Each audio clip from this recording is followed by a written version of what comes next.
You're listening to the InFocus Interview Show, brought to you by Photofocus.com, an online publication filled with education and inspiration for visual storytellers. This episode is made possible by our partners, Lume Cube, the world's most versatile light, and Drobo, a smart storage solution. Now here's your host, Vanelli. Hello and welcome. I'm Vanelli.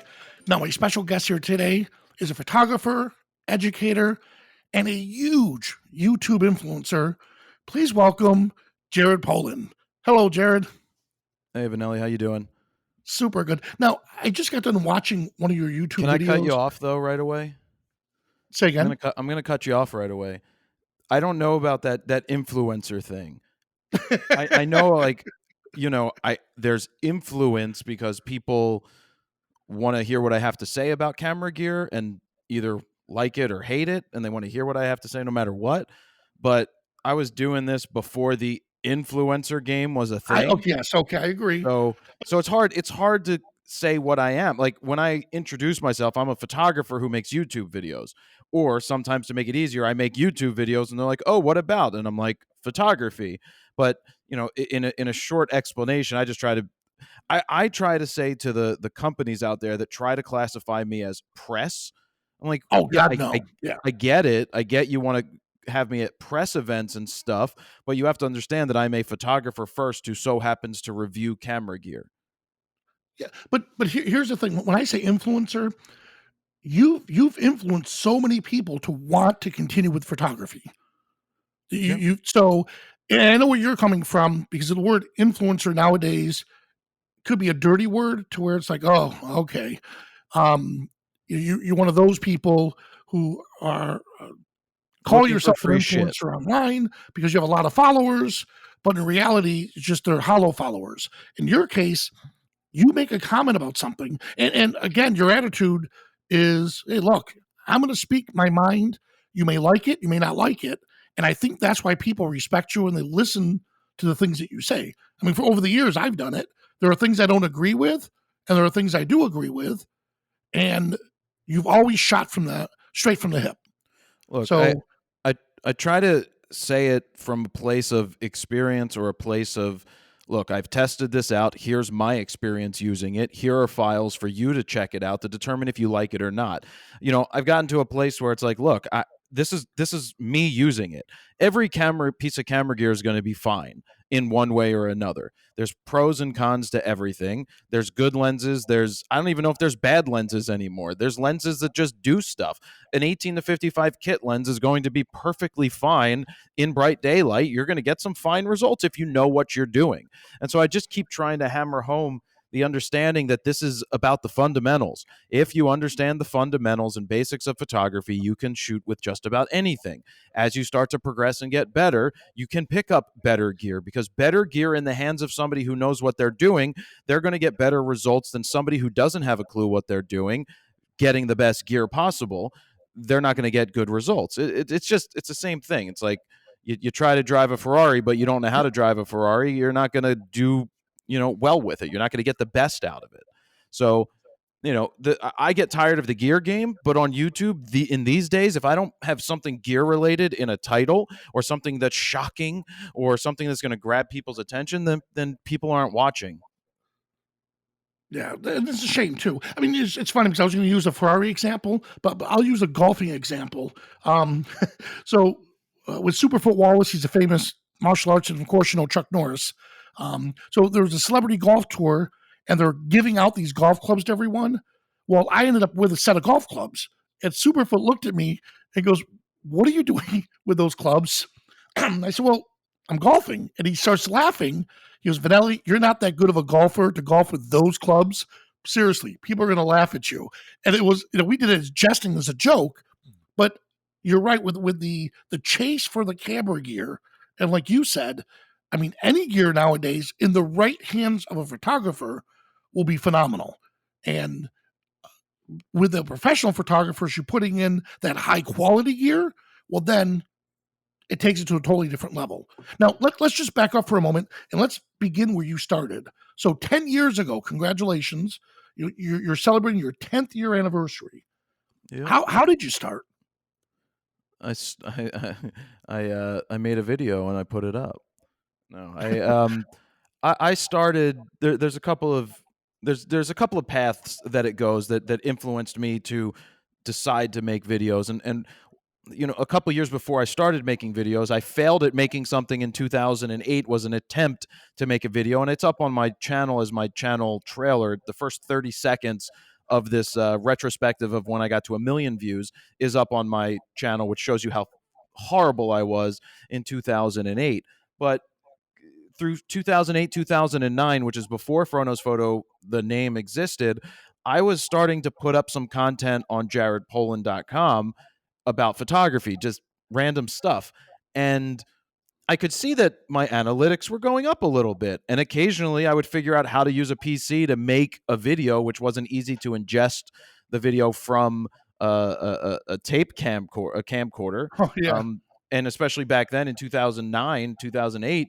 But those early videos are still up on YouTube. You can go to YouTube and look at oldest to newest, and you can see the progression back then. But what happened more so than anything around 2010 was I saw somebody making a video, and it was a review of a 70 to 200 2.8 verse and 18 to 200, and they said that the Nikon 18 to 200 was a better choice. And it had like 36,000 views on that video. I'm like, if this guy can make a video that's so full of shit that, it's driven me to want to do this myself. So instead of going to the comments and telling him that he's wrong, I'll just go make my own content, build my own following, and then find my own people and share what I have to say. And that's the best thing that I tell everybody is like, shut up in the comments. Like, if you don't like what I've done, fuck off. Fine, so be it. But you don't need to tell me I suck or I'm an asshole or you disagree. Like, you can say you disagree, but don't be an asshole about it. We can have a dialogue from an educated standpoint, but if you're going to be an asshole, I don't give a shit. I'll just either ban you or just ignore it because it's so hard to read comments. But if you think you can do a better job, then go do it. Nobody is stopping anybody. You have free access to the world. If you can create content and put it out there and be successful, you can be successful. If not, shut up. If you're not going to try it yourself, then shut up. Now, well, no, you're right. But, rate the performance, not the performer. That's what I've always said. The performance could be bad. Talk about the performance. As for the performer, like you said, you could disagree all you want. Disagree about the facts or disagree with what you're doing. Not on the person itself. Now, when you first started, I heard in your video, which I loved, you made the comment. You've always been a photographer first, and I've always loved your work. Even when, like, we were in Vegas at that pinball gallery, you were so quick to say, come on, let's go, people. The shot should have been done a long time ago, because you're from the mindset of get it right in camera now. And it's stuff like that. You've always been great in the beginning. And you mentioned that you did the YouTube videos because you wanted to also gain more traffic for your photography. But you noticed that wasn't working too well. Right. I mean, the whole idea was, let me put myself out into the world. I've been not sitting around doing nothing, but in 2005, 6, 7, after college, 99, 2001 was when I was out right before 9/11, and I did the freelance gigs. I did whatever job came along. I tried to find my way, and it was a struggle. I had my website built, and I thought I had great photos. I thought I had some of the best concert stuff out there because I shot every concert that came to town because I was freelancing with Rolling Stone, or I found my way in because I had an affiliation with somebody, and I wasn't getting jobs. And I was like, well, I built this great website. I've got these great photos that I think are great. Why aren't people hiring me? Well, how are they going to hire me if they don't know if I fucking exist? If they don't know how to get to me, then how are they going to hire me? So then I figured I will make videos. And if I put videos out on the internet, then that gives me a chance to get seen. Because if you're not getting seen, nobody knows you exist. They're not going to hire you. And you could be the greatest photographer in the history of photography. But if nobody knows that you exist, then how are you ever going to be discovered? You have to make your way. You have to put yourself out into the world. You have to make the connections, because it is all about connections and who you know. Even if you're not a good photographer. Like, I've seen terrible photographers get a ton of jobs because they're good at talking. people like them, and so they can get gigs that way. But my goal was to create content to get people to see that I exist as a photographer and end up getting jobs. And another reason I started to go online is that prior to this point, I was afraid to give people information. I didn't want to give my information away because I'm like, if I give it to them, they're going to get the job that I wanted. And then I pulled a 180 and was like, you know what? I'm going to give it all away, because what people don't have is they don't have me. And they don't have you. Like, they can't copy you. They can't copy my eye. They can try to emulate it, but they can't do what I do. Nobody can do what I do the way that I do it, and nobody can do what you do in the way that you do it. Yeah, and you're speaking as a true educator, though, whether you realize it or not.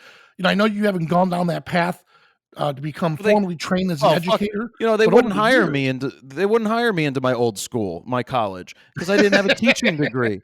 I'm like, I can go on the internet and teach the whole world. I don't need to teach 50 freaking kids at your school that I've put out of business at this point, because that school is out of business, not just because of me, but because of people like me on the internet, creating content, selling content directly. When I can sell you a beginner guide to getting out of auto from 2012 till today for $67, that's 3 hours. It gives you all of the fundamental understandings of the exposure triangle. It gives you the cliff notes and real world shoots and real world examples. I'm not trying to sell it right now, because I honestly, when the pandemic started, I gave away like $2 million worth of product. If you wanted to add it up, what it was selling, like 17,000 of them I gave away for free so people could learn while they're at home. But yeah, that basically people like me putting out content put schools out of business, as they should have been put out of business. Because why spend $25,000-$30,000 a year to listen to teachers that you can just figure out the shit on the internet? Well, that's but think about it. So they still attend. Like, when you go places, you're always swamped. I always see people around you asking advice, and you have no problem sharing your information with people. But it's that hands-on, and that they know that if they do something wrong, they can say, look, you know what? This didn't work for me. What didn't I do right? And what's neat, and I'm watching a lot of the stuff that you've been doing, is you go back to how you felt when you first learned something. And that's what I'm noticing about you as an educator, is you go back and you go, when I first learned the exposure triangle, what confused me the most? And then I'm noticing that when you teach stuff, it's coming from, your experiences. Well, it's coming from Mr. Rogers. Like, I tell people, it's Mr. Rogers and Bob Ross. It's like me growing up watching PBS. Mr. Rogers had such a way of explaining things. He didn't dumb it down to make you feel dumb. He made it simple. He came up with ways to associate it with something else so that it made it simple for a kid to understand. And I learned the best from doing, but I also learned the best when somebody can break it down and make it make sense in my head. So I teach the way that I want to be taught. I teach the way that I learn, and that is through fundamentals, showing how it's done, and then letting people go and do it based off of what they just saw. So I need to see it. I need to physically see things. It's difficult for me. Like, I'm good with my imagination. I can paint all the pictures in my head as I want, but when it comes to learning certain things, I need to physically see it. And when it comes to doing math, I still use my fingers, because I physically need to see. It helps me, So it's just more of a kinesthetic learner, to where it's hands-on. You have to visualize and touch and see. Yep. It's funny because, my former career was in martial arts since 1982, and teaching, let's say, autistic children, for example, we back then used to say, all right, all eyes on me. Keep your eyes on me. If you're not looking at me, you're not paying attention. Well, through the years of learning, we realized that when you do that, especially to an autistic child, they're like a deer stuck in a headlight. They're not trained. So some kids need to look away, fiddle with stuff. They're still listening, but there's a different way they learn. Well, and I've carried that over to my teaching for the photography, is trying to figure out what's the best way for this person to learn, and then go from there with it. And I'm noticing you do a lot of that. Like you said, you gave RAW was a perfect example. I shoot RAW, and you not only just talked about RAW, but you explained why it was a better choice. Throughout over the years, and people have debated you many a times, and you've had no problem standing your ground, firing back. It's not even a debate. I mean, it really isn't. And Let me come back to that in a second. But what you said about the kids paying attention, I used to get in trouble in school all the time, and in elementary school for doodling, and teachers saying that I wasn't paying attention, and then I'd regurgitate the exact words that they used back to them when they just called me out. I'm like, this is exactly what you said, and so I may not be looking at you and paying attention, but that also doesn't say that there were the times where the teacher said turn in your your take home test, and I'd be like, what test? Because I wasn't paying attention. So it did work both ways. They were right in some ways, but wrong in others. Sometimes, like for example, I couldn't read well. I never could read well as a kid, and partly the reasons are my eyes. My eyes shake. I have a nystagmus and a astigmatism, and my eyes are shaking constantly. And people see that in my videos and think I'm reading a teleprompter all the time, and it's not. It's just my eyes shaking. But that made it very difficult for me to focus on reading words. And so it was much harder for me to read books. But when I got into these days and I started to read books on an iPad, and I could make the text much larger, I could focus on it much easier. But beyond that, I put headphones in that blocked out the outside world and put on mellow focus music like Explosions in the Sky Radio and Hammock and bands like that. And I discovered that if I play that music in my head while I'm reading, it unlocks my brain to pay attention and focus on what I'm reading, which I could never do before. And so for me, it worked to put on that mellow focus music without lyrics, and I could just focus on reading, and the music just unlocked my brain. And so that was that. But in terms of raw, it's not even a debate. I don't even give it. Look, if you don't want to shoot raw, don't shoot raw. I don't care. Like, that's up to you. But all I know is that when I bought a D2H that was 4.1 megapixels back in 2002, 2003, whenever that came out, I asked my professors in school, who were just getting new into digital as well, well, what's this raw thing? And nobody could give me a definitive answer on what was the best to do, raw or JPEG, fine.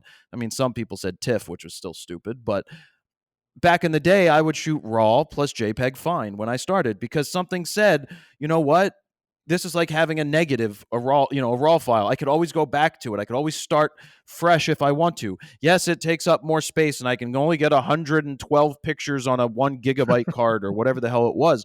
Or hard drives, it takes up more space on a hard drive. But who cared? Like, I can go back to those files today and unlock things from those raw files that I couldn't have done 17 years ago.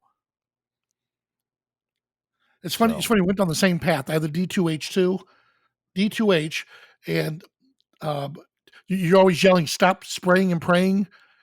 When that thing came out, I was shooting. What was it, 9 frames a second? 8.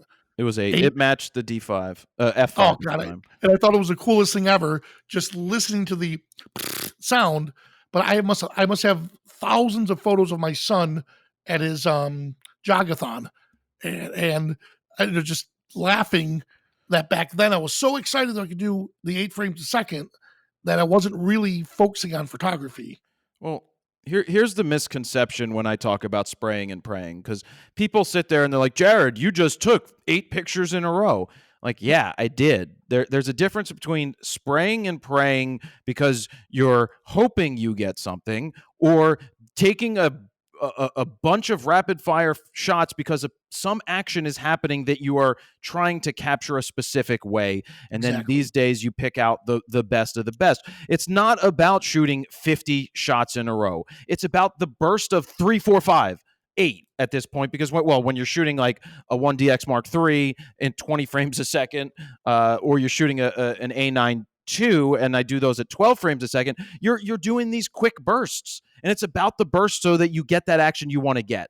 And if somebody wants to challenge me to a decisive moment off, I will fucking crush you in the decisive moment off, because I know how to take a damn picture and anticipate the action.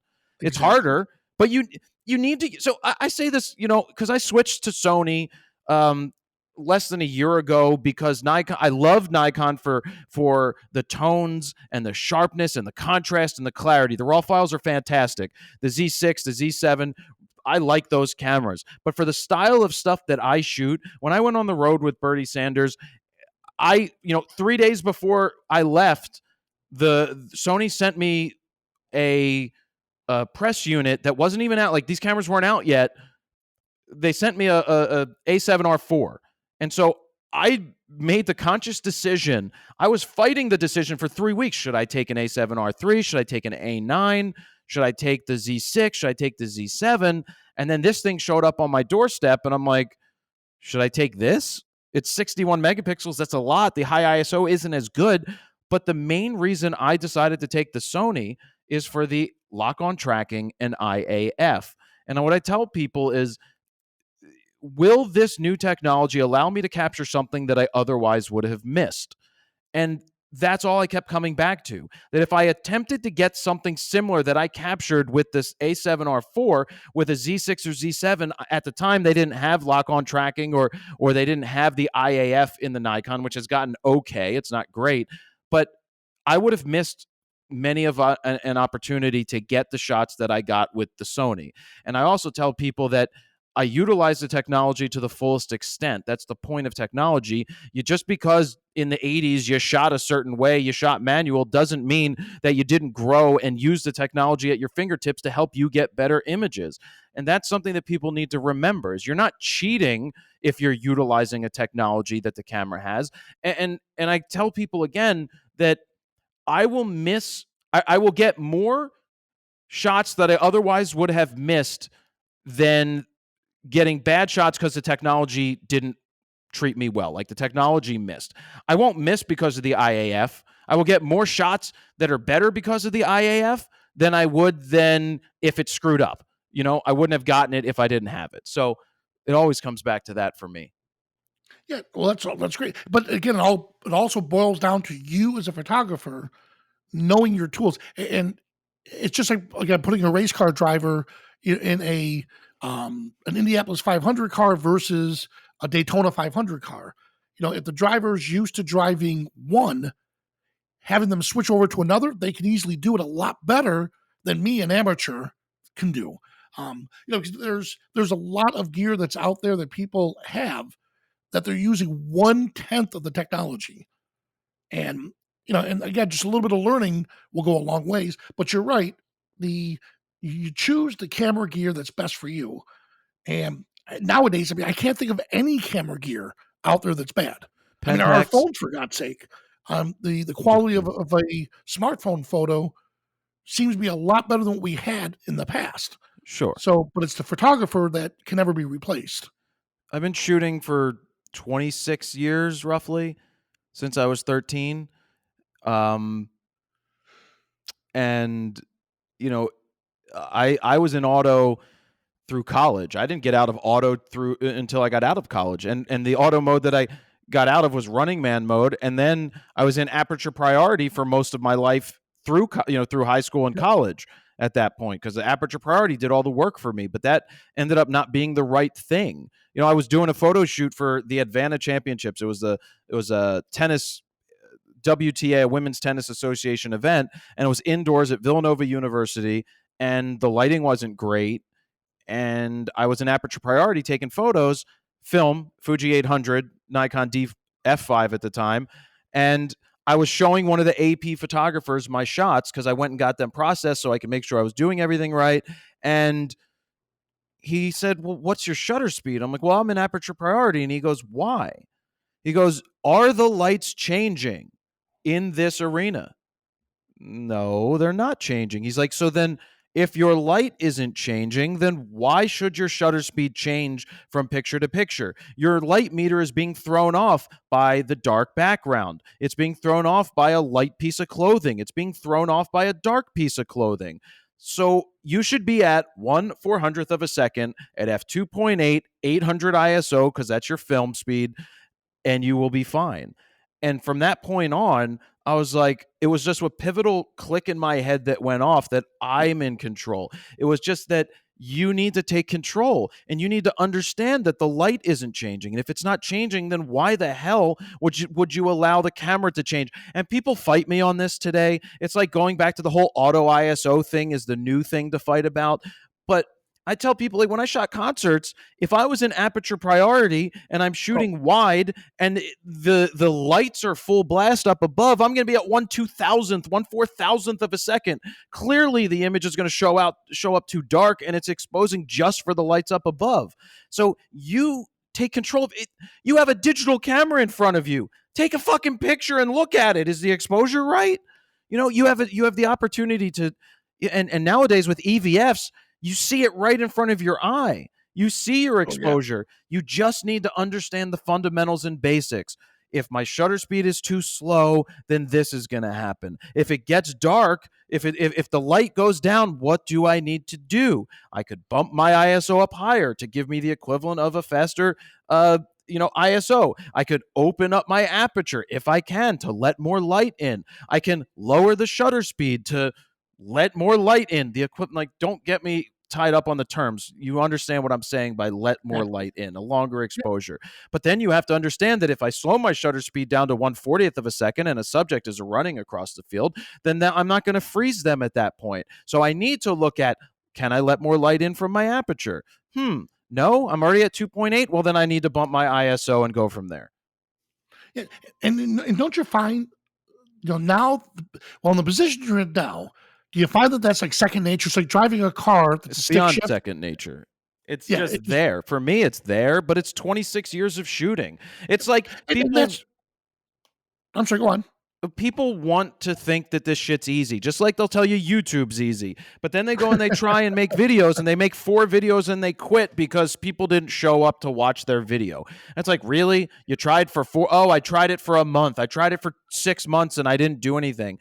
Look, it takes years. Exactly. No, and then like you said, you hit the nail on the head. It takes discipline in anything. Like my perfect example, my sister is not a photographer. Okay, but she was a kindergarten teacher for years. She used her cell phone to take all these great photos. Well, what was wrong with that?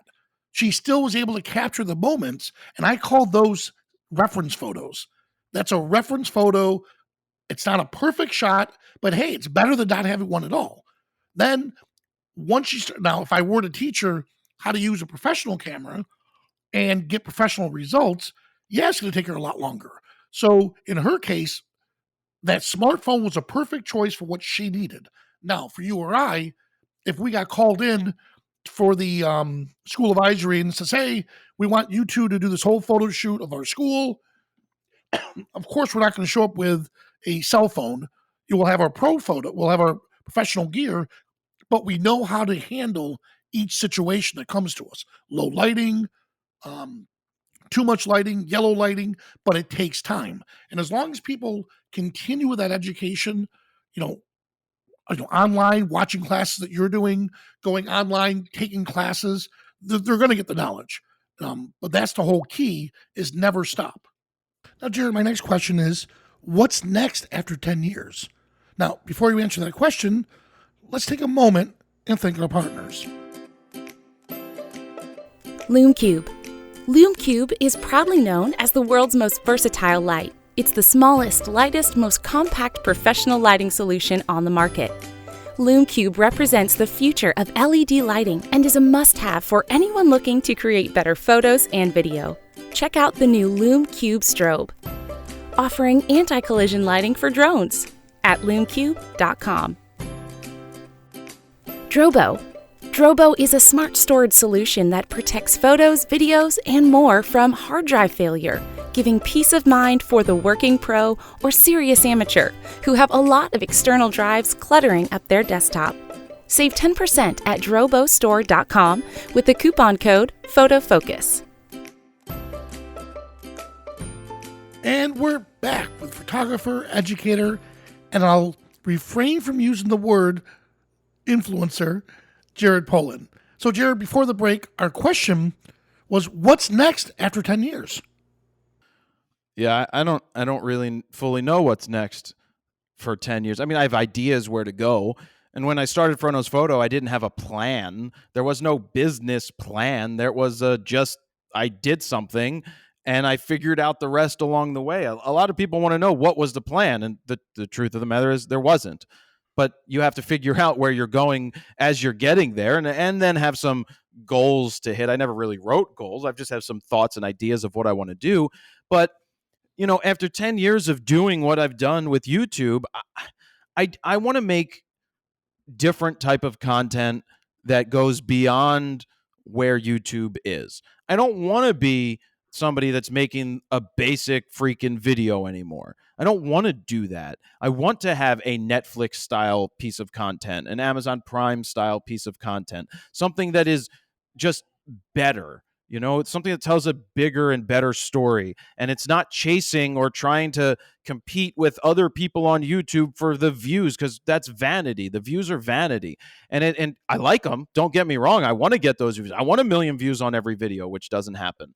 But it's just, I don't know, man. I didn't have a plan when I started, and I don't really know much of where I want to go. But there's ideas. I have employees. So I feel an obligation, obviously, to my employees, to keep them with jobs and stuff and making more money, because it is a business.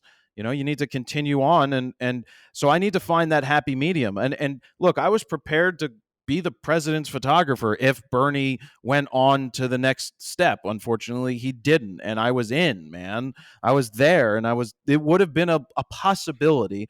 I'm not going to sit there and say that, yes, it was a guarantee, because I like to think of the things that I want, and then I want to get them. But it could have been a possibility to be the president's photographer. And then through my mind was, well, what do I do with my business? Because I've built this thing for 10 years. I don't want to stop doing it. Will I be able to still continue to do something, even though I'd be 24/7 photographing somebody popping up and down around the world? But I would have found a way to make it work. We discussed it. I talk about not having plans, but my team and I discussed this early on months ago. Well, before Super Tuesday crashed, but we started to discuss what the plan would be if I was asked to do that job, if it ever came to that. I wanted to have a plan. And we had something ready to go. And there was a disappointment when it didn't work. It was a disappointment, but I'll find out what else to do. Yeah, It is what it is. Again, for years I've had a dual career, the martial arts and photography. It was just up until last year, after 35 years of teaching and owning my own studio, I turned it over to my black belts. And we still meet once a week for breakfast, just to get together and hang out. But they're in charge 100%. It's their studio. They wanted to keep my name, and I told them, no, it's the legacy now has changed to the DeCracco brothers. And it was a tough thing to do. After 35 years of dedicating your life to teaching, one genre, the martial arts for all those years. But when the door opened for the location, director of education for Skylum is huge. I mean, that's a worldwide event, and we have access to so much education with all the universities and all the local schools that I couldn't pass that up. And they understood. And in the case with you, I'm positive your staff would understand. And I think the way you have your business now, it's such a turnkey to where you guys have that. Boom. You have it down to a science. Well, we have it, but the one thing you can't replace is me. Oh, can't replace you. But that's, we had things that's the tough part to make it work. But there has to be an evolution. That's why it's been very difficult. I've wanted to work with other people, but sometimes I can't work with other people because we just don't see eye to eye. And I'm not saying what part of the reason is if I disagree with something as simple as shooting raw and they don't shoot raw, I kind of don't want to even associate and have them reaching my people. That's been a thing all along. Like I will work with people, and I'm not saying I want people that agree with everything that I say. No, I don't care about that. I care, but that's not the only reason. Look, let me think about that and rephrase it. Yeah, you're right. Well, it's a philosophy. Well, yes, and I don't want yes men and yes women. I don't want people saying they agree with everything I say. It's about having a discussion because there's different ways to do it. What works for me, and what works for you may work for you. But if there's certain things that are fundamental differences that I don't agree with and I don't believe in, then I'm not going to share it on my channel. And I had this issue way in the deep past when I first started with someone, and I'm like, why don't you just start your own channel? Do your own thing, because then you can share whatever you want. And that's what it always comes back to. It's very difficult to do partnerships, but it's also good to have working arrangements with other people if they have their own established brand, because then you could be like, you know what? Let's do this together. You have your thing, I have my thing. You could always go to your corner, I can go to my corner. So I rather do that. I rather associate with people than have business partners and stuff like that. Well, that's great. All right, so one last question. You personally, as an educator all these years, what do you feel, just really, you're at an event, what really gets you like, wow, I'm glad I made the right decision on this? Well, there's two folds to that. Part of it is that I'm happy that I found a thing to be successful in after feeling not very successful in my 20s. I didn't start Frontose Photo till 29, and then I started, I lived at home till 30, 31. I look back at that as being a great thing. The fact that I finally found a way to make it happen and didn't wait to make it happen. I figured out how to do it. And then on the flip side is when you do meet people in person, you hear the good stories of, you saved my life. I was not in a good place after my divorce or for whatever reason. And I've had people say they wanted to kill themselves, and then they discovered my videos and photography, and they found a new thing to do that has turned their life around. That's happened 4 or 5 times, which is insane. But meeting people in person and hearing their stories makes it worthwhile. It's just difficult in this online world that you don't hear those stories often. You see the negative more than anything. So it wears on you. But I will tell you that it's never happened where somebody's walked up to me and like, you fucking suck. You're an asshole. Nobody's ever said one of those comments that they would have said in a comment section and never come up to me in person and said that. It just doesn't really happen. And somebody may want to just be an asshole and try to do something, but in person, everybody, right. even people that are haters. I had a guy that told me off online, and then I showed up somewhere in LA and he so happened to be there, and he's like, oh, hey, Fro. Oh, well, you want to go do dinner? And I'm like, no. And this is somebody who called me like a lowlife and I'm a loser and all this bullshit. And then in person, it's a totally different story. Yeah, no. So, it's funny because I asked Rich Harrington a long time ago about his Facebook. He doesn't have a whole lot of followers. And his philosophy on Facebook is if he doesn't sit across from you at dinner, he usually doesn't have somebody as a Facebook friend. If he sits with you across, and have dinner with you and he knows you well, that's how he looks at Facebook, as a social just for his family and very, very, very close friends. Whereas, of course, the lynda.com and the LinkedIn Learning stuff is for the whole world. And it's neat to see when you go places, people stopping you. And like you just said, giving you all the praise that we've helped them. Rarely do you get that one person, which same with you. I've never had somebody come up and say, you suck, you this, you're that. And if somebody came up to me and said, hey, you talk too much in this, well, I would look at it as constructive criticism. But if they say, I hate your voice, or you sound, that's that stuff. How's that constructive? So that's the stuff that I kind of shy away from. But like you said, the positive comments always work out. So if you do see Fro at any of these events, yes, go up and talk to him and just tell him, hey, thank you for the 10 years of kick-ass service, and I really appreciate it. So, well, Fro, thank you so much for taking time out of your day. Yep, this was very helpful. Having me. I'll talk to you soon. All right, thanks. You are listening to the InFocus Interview Show. If you like these interviews, be sure to subscribe to our weekly Photofocus podcast on photofocus.com.